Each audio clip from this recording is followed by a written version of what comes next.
На данный момент он находится в состоянии медикаментозного сна, искусственная вентиляция легких продолжается. При таких травмах это общепринятая тактика, и она будет постепенно изменяться с учетом его функций организма. Удалось вывести его из того состояния шока, в котором он был, и это, в общем-то, позволило стабилизировать показатели гемодинамики, сердечной деятельности, функций почек, других жизненно важных органов. И это изменилась ситуация, и это позволило все-таки его перевести.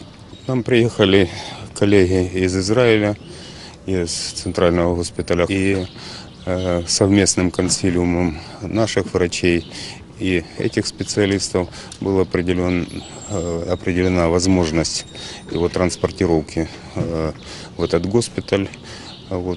Отметили то, что состояние несколько стабилизировалось, хотя остается тяжелым, и по крайней мере дальнейшее лечение будет производиться в специализированной клинике, которая занимается подобными ранениями. Сейчас ситуация позволит более четко диагностировать все повреждения, которые были обнаружены и которые требуют еще уточнения. И, конечно, это будет возможно в таком специализированном центре.